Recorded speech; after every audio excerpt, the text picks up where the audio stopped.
anak? Oke. Rahayu.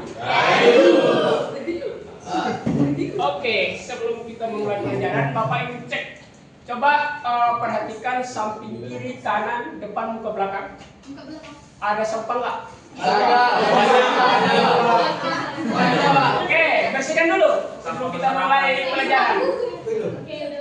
Karena kebersihan itu adalah bagian dari iman.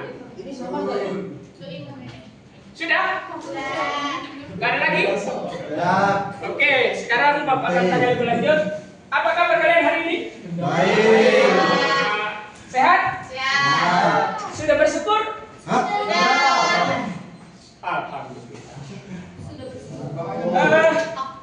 Sebelum memulai pelajaran, Bapak ingin absen dulu ya. Oke, Pak. Dwiana, Pasti ya. Triwijaya, Ayo Pak. Firsi. Siapa yang hadir hari ini? Semua Pak. Semua Pak. Hadir semua? Hadir. Edu mana Edu? Ibu Ferdi Pak. Itu hilang. Sakit tadi titip sama aku katanya suruh nyampein ke Pak Franky. Dia masih meriang Pak. Siapa? Ibu Pak. Oh iya. Baik, cepat sembuh untuk Edu ya. Kita harus berdoa untuk beliau supaya minggu depan dia bisa mengikuti pelajaran kita seperti biasanya. Oke. Sekarang kita masuk ke pelajaran. Karena kemarin kita sudah belajar mengenai Manunggaling Gawula Gusti, Mamayu Haliling Bawono dan Saka Parang Dumadi. Hari ini dalam kehidupan nyatanya itu sujud syukur kepada Tuhan Yang Maha Esa dengan menyatukan karsa, rasa, dan cipta. Dari anak-anak, apa itu karsa, apa itu rasa, dan cipta? Menurut Jono? Enggak tahu Pak. Mesti? Belum tahu Pak. Oke, nanti kita akan belajar bareng ya. Kita akan mengetahui apa itu karsa, apa itu cipta, dan apa itu rasa. Aduh. Sebelum kita ke sana, kita harus tahu dulu tujuan pembelajaran dan capaian kita pada pembelajaran kali ini. Siapa itu Pak? Siapa itu Pak? Siapa itu Pak? Apa? Anak Bapak. Ya. Boleh Pak. Boleh lah sini. Halo Bapak mertua. Andri, woi. Ya, Pak, kelas. Pak. Apa namanya kelas 12 sekarang? Kelas 12. 12 apa? Kakak kelas kalian. Namanya siapa Pak? Namanya siapa Pak? Amel. Amel. Nama Instagramnya apa Pak? Oke, fokus dulu ya. Gimana kok fokus? Jadi capaian pembelajaran kita pada materi kali ini yaitu peserta didik dapat mendeskripsikan bentuk sujud syukur kepada Tuhan Yang Maha Esa dengan menyatukan rasa, karsa, dan cipta. Tujuannya adalah untuk mewujudkan sujud raga, batin, jiwa, dan rohani yang selanjutnya dapat menunjukkan sikap spiritual Sangkang Paraning Dumadi, Mamayu Haliling Bawono, dan Manunggaling Gawula Gusti. Itu yang akan menjadi inti atau tujuan pembelajaran kita. Oke, Pak. Oke, sekarang kita langsung ke materi ya. Oke, Pak. Ganti dulu. Capek aku. Enggak, lanjut. Bentar lagi. Apa itu sujud syukur? Jadi, Kamar mandi dulu. Ibadah Kamar mandi. Pak. ya betul. Jadi sujud syukur adalah bentuk ibadah. Silakan. Jangan lama ya. Ya Pak, siap. Loh itu Edo, Pak. Katanya tadi sakit, Mas Tri gimana? Waduh. Edu ada. Lain kali nggak boleh bohong ya, karena bohong itu dosa. Wih. Saya itu apa Pak? Kan ditanya sendiri Pak. Dosa itu perbuatan yang tidak menyenangkan, perbuatan yang tidak baik yang menyakiti orang lain. Oke, kembali fokus ke materi. Amel enggak ada. Amel. Amelnya kok enggak ada. Amelnya mana Pak? Sujud syukur adalah bentuk ibadah yang dilakukan sebagai ungkapan terima kasih seorang hamba kepada Tuhan Yang Maha Esa atas segala nikmat, karunia, atau keselamatan yang diterima. Wah. Jadi di hadapan Tuhan itu kita harus menghambakan diri. Karena Tuhan itu adalah Sang Maha Segalanya yang menciptakan, yang menyehatkan kita dan lain sebagainya. Jadi Tuhan itu Sang Maha. Jadi bahwa Tuhan Sang Maha, kita sebagai manusia harus mengucap syukur melalui contoh berdoa, beribadah sesuai dengan keyakinannya, ya seperti itulah sebagai ungkapan sujud syukur kita kepada Tuhan yang Maha Esa. Nah sekarang Itu siapa lagi, Pak? Anak bawa banyak. kita harus tahu itu apa itu rasa. Rasa syukur diawali dengan kesadaran penuh akan nikmat atau keselamatan yang diterima. Hati dipenuhi perasaan syukur, rendah diri dan pengakuan atas kebesaran Tuhan. Rasa ini muncul secara spontan ketika seseorang merasakan limpahan rahmat atau terhindar dari bahaya. Jadi itu rasa yang dimaksud dalam penghayat kepercayaan, ya, bukan rasa seperti pada ilmu biologi yang terdapat empat rasa pada lidah. Ada yang masih tahu empat rasa pada lidah? Asin, manis, pahit, Apalagi satu? keting, Asam. pedas. Pedas enggak? Oh. Sudah termasuk. Kecut. Asin, asam, manis, asin. Asin, manis, asam, asin. Asin, manis, pahit. Pahit hidupmu, Pak. Aduh, kok mak jelek gitu, Mas? Gitu. Oke. Jadi tahu ya arti dari rasa ini dalam menyatukan rasa kasar untuk menciptakan dalam sujud syukur. Paham? Enggak. Belum pahamnya di mana lu? Hubungannya asin sama syukur. Karena dia ada rasa. Rasa itu 4 rasa. Ya. Ada asin. Oke.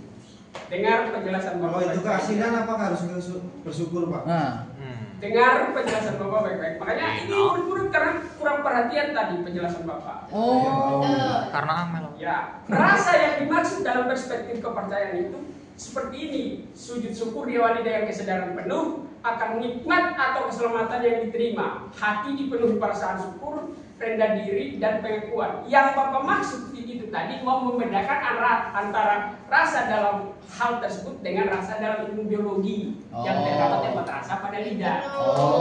Paham? paham, Pak? Siap, lanjut. Sekarang Eh, karsa itu sama dengan kehendak atau niat. Siapa lagi nih, Pak? anak Bapak lagi? Kita tahu ini anaknya Itu siapa. adiknya Amel, Kak. Adiknya Amel. Adiknya. Jadi sujud syukur Sebenarnya, itu dilakukan dengan niat yang tulus untuk berterima kasih kepada Tuhan. Niat ini dihadirkan dalam hati, melaksanakan sujud menjadi dorongan utama untuk mengekspresikan syukur secara fisik dan spiritual. Niat yang benar dan sungguh-sungguh menjadi inti dari makna ibadah. Jadi saya pernah mendengar seorang tokoh agama yang mengatakan kalau berdoa itu jangan berdoa seperti burung beo bla bla bla bla bla bla bla gitu katanya. Itu artinya apa? Kita harus berdoa sesuai kepercayaan masing-masing. kepercayaan masing-masing, tapi dengan cara khusyuk yang benar-benar bahwa kita meminta sesuatu, bahwa kita membutuhkan hal tersebut. Itu yang dimaksud dari karsa, kehendak atau niat ini. Oh, Di sini bingung? bingung. Enggak. Bingungnya di mana? Di situ. Amel. Di situ mana? Ibunya Amel siapa? Ibunya Amel. Bingungnya di mana, Nu? Di situ. Ya ini, karsa ini. Itu bodoh, Pak. Bingungnya di bagian mana, Pak? Iya. Bisa dijelaskan dengan bahasa yang lebih sederhana enggak, Pak? Karsa itu seperti apa kalau dalam kita sehari-hari selain berdoa dengan Oke. Contoh, cita-citamu sekarang apa? Menjadi guru kan? ya, Oke, itu kau niatkanlah cita-cita tersebut supaya tercapai. Dengan cara apa? Kau berdoa, berbuat baik dan lain sebagainya lah. Itu yang dimaksud dengan karsa. Jadi niatkan dengan hatimu, jangan hanya sebagai validasi bahwa kuliah di sini menjadi guru ke depannya tidak seperti itu. Tapi niatkan dengan hatimu bahwa kau benar-benar ingin. Kita belum kuliah, Pak. Kita belum kuliah. Nanti toh ke depannya. Contoh itu contoh. Contoh. Jadi guru cukup berdoa, Pak. Ya. Usaha Jadi guru. Usaha lah, harus dibarengi dengan usaha. Tadi kan dijelaskan, niatnya itu diwujudkan. Paham? Paham. Berarti karsa itu usaha untuk mewujudkan sesuatu ya, Pak? Ya betul, tepat sekali. Betul Mas Tri. Weh. Mas Tri cita-citanya jadi apa Mas? Cita-citanya, Pak? Pembalap katanya Pak. Jadi kepelit. Power Ranger Pink. Jadi artis. Jadi apa? Sastrawan, Pak. Oke, semoga tercapai ya Tuhan berkati. Jadi artis. Oke, sekarang kita tahu cipta. Cipta itu kreativitas atau akal. Dalam pelaksanaan sujud syukur, cipta diwujudkan melalui pemahaman dan kesadaran akan makna syukur itu sendiri. Seseorang tidak hanya meniru gerakan fisik, tetapi juga memahami hikmah dan tujuan sujud syukur sebagai bentuk penghambaan dan rasa terima kasih yang mendalam kepada Tuhan Yang Maha Esa. Jadi cipta ini hampir sama ya dengan karsa itu tadi atau niat itu tadi. Bedanya cuma di sini ditekankan bahwa seseorang itu tidak hanya meniru gerakan fisik, tetapi dari gerakan yang fisik itu harus dicontohkan dan diimplementasikan dengan baik. Itu maksud dari cipta ini. Cipta diimplementasikan. Sesuai dengan yang itu tadi, niatmu itu tadi. Contoh kau berniat nih, kalau hanya cuma sekedar ngomong-ngomong tanpa perbuatan, tanpa usaha, sama halnya aja kan. Ya, itu kan tadi sama seperti kalau usaha kan sama seperti karsa. Nah, kalau cipta, bedanya cipta dan karsa. Kita bisa lihat perbedaannya. Karsa itu kehendak atau niat, sedangkan cipta itu kreativitas atau perwujudan dari Niat. niat itu tadi. Oh. Tapi tadi kata Mas Ri, karsa itu usaha. Kita udah berbuat, udah berusaha. Iya, tetapi kan belum menjadi sebuah kreativitas. Usaha itu kan bentuk dari kreativitas. Pak.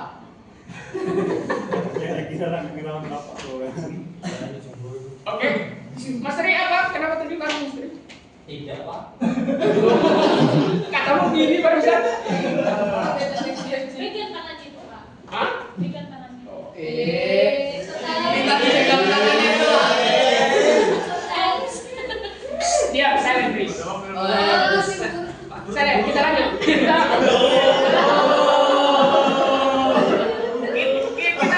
fokus ke materi ya, kita fokus. Oke, siap. Kita lanjut karena Bapak juga ini ada rapat bahwa Rapat besok gurunya. rapat mengenai penyusunan soal ulangan kalian. Bedanya sama apanya? Kalau udah ada siapa ke bawah Pak. Iya, paling Bapak kasih tugas kok nanti ini. Nah, sekarang tata cara sujud syukur ini Bapak ambil dari beberapa sumber ya. Ini bisa menyesuaikan dari organisasi kita masing-masing karena di sini beragam, berbeda. Jadi penyesuaiannya dari ini tata cara sujud syukur. Yang pertama, sujud syukur diungkapkan melalui doa, meditasi, tapa atau ritual adat yang disesuaikan dengan tradisi masing-masing kelompok penghayat. Di sini paham kan artinya? Jadi semua kembali lagi ke pribadi kita sendiri sebagai penghayat dan tidak terpaku pada organisasi di mana kita berada. Terus yang kedua, biasanya dilakukan secara spontan saat menerima anugerah, keselamatan atau terhindar dari bahaya dengan mengungkapkan puji-pujian, doa syukur atau persembahan simbolik, misalnya seperti bunga, air atau hasil bumi. Jadi itu contoh dari apa yang kita siapkan untuk hal tersebut. Terus yang ketiga, dan dalam praktiknya penghayat kepercayaan itu menekankan keheningan, perenungan, dan penghayatan makna syukur secara dalam, bukan hanya pada gerak fisik. Jadi di sini paham yang di poin terakhir, paham aja lah biar cepat selesai kita ya. Pak. Oke, ada yang bisa menyimpulkan? Baca satu orang teman. Itu Pak. Simpulan. Oh, Wisnu baca.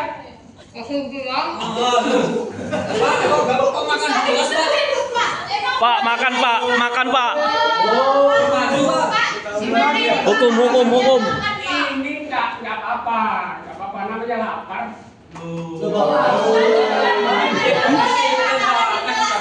apa-apa, boleh. Payah Pak. Dia bisa di kelas kan bertanggung jawab. betul. Kan namanya banyak. Peraturan di sekolah kan nggak gitu, Pak. Sekali peraturan apa peraturan Pak? Lindungi orang gemuk. Tidak bisa. Oke, Emos, lain kali nggak boleh gitu ya, Lu. Aman. Itu ada dari peraturan sekolah kita bahwa di dalam kelas nggak boleh melakukan aktivitas, contohnya makan, minum dan lain-lain, dan tetap fokus pada pembelajarannya. Ya. Tapi kali ini Bapak memaklumi dan memaafkan dirimu karena kamu jumbo.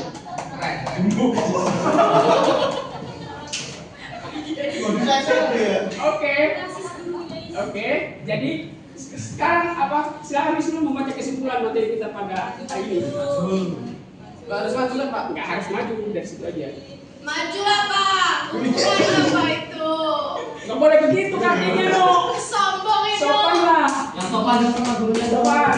Kesimpulan, sujud syukur bukan sekedar gerakan fisik, tetapi merupakan penyatuan antara perasaan atau rasa, niat dan kehendak atau karsa, serta kesadaran intelektual dan spiritual atau cipta. Dengan demikian, sujud syukur menjadi manifestasi total penghambaan, di mana seluruh unsur jiwa dan raga tunduk serta bersyukur pada Tuhan Yang Maha Esa atas segala nikmat yang telah diberikan dengan menyatukan rasa, karsa, dan cipta. Sujud syukur menjadi bentuk ibadah yang utuh dan bermakna, bukan hanya ritual, tetapi juga penghayatan dan pengakuan atas keagungan Tuhan. Amin. Oke.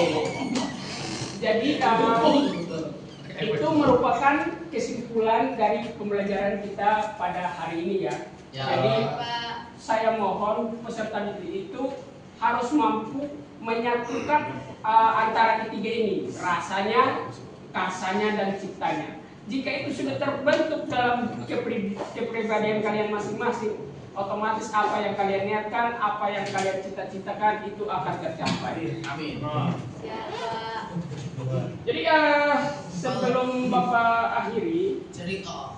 karena kalian juga cukup beragam dari beberapa organisasi, Bapak pengen tahu aja sih nanti kedepannya kita akan belajar bareng dan praktek juga. Tapi kita ambil dari organisasi kalian masing-masing itu, kita akan ambil cari letak benang merah atau kesamaannya di mana, yaitu di bagian penugasan. Itu siapa? Contohnya, Itu ibunya. ya ini istri saya.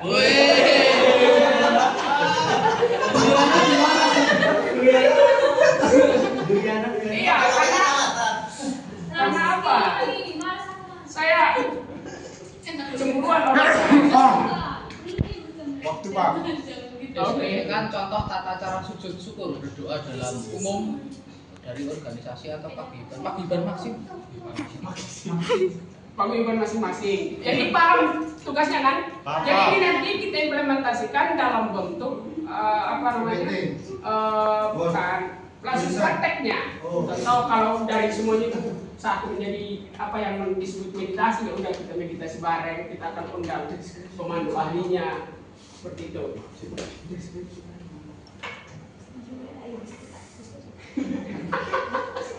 Kenapa Pak ketawa?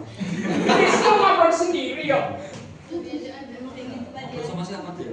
Apa dong? Masih bingung deh tugas? Enggak, lanjut. Lanjut Pak. Oke, paham tugasnya? Paham. Oke. Ini ada kata-kata mutiara dari Bang Wei. Wih, mana mutiara? Terima kasih Rahayu. Syukur adalah bahasa hati yang paling tulus, Cekap. di mana jiwa menunduk mengakui kebesaran Sang Pencipta dan rasa terima kasih mengalir tanpa batas. Amin. Jadi ketika bangun pagi ini saran untuk anak-anak Bapak, ketika bangun pagi ucapkan terima kasih bahwa kalian masih bisa menghirup udara ini. Jadi mengucapkan terima kasih itu tanpa batas. karena Tuhan itu selalu melindungi, menjaga dan merawat kita dalam kehidupan sehari-hari. Jadi ini pesan untuk kalian dan semoga harapan Bapak kalian diimplementasikan di dalam kehidupan sehari-hari. Baik, Pak. Oke, paham? Paham. Hari ini Paham.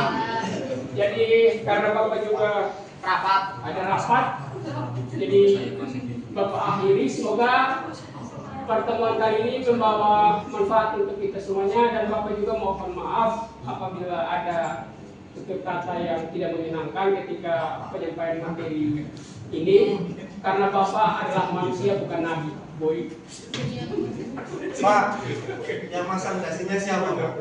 gak tahu juga. Istri tadi. Oh, istrinya. Selama itu. Ternyata di Bali ketegasan dan kedisiplinan Pak Franky hobi nonton Doraemon ya Pak? Yes, ya. Ini kesenangan istri saya. Dua istrinya, Pak. Dua istrinya. Apa? Dua. Satu aja lah, ada dua. Tapi dua boleh. Boleh. Gak boleh, gak boleh. Loh. Oke, sebelum kita menutup perkuliahan hari ini, karena ini sudah apa? Tugas hari ini sekolah ya kan. Sebelum kita menutup pertemuan hari ini, saya minta satu orang pimpin kita dalam doa pulang, supaya Tuhan menjaga kita di perjalanan agar kita boleh tiba di sisi kedua orang tua kita masing-masing dalam keadaan sehat walafiat. Oke, ayo ambil pimpin kita dalam doa pulang. Sudah siap, berdoa mulai. Doa selesai. Oke, terima kasih Andri, terima kasih atas partisipasi kalian semuanya. Bapak ucapkan salam rahayu dan terima kasih. Terima kasih.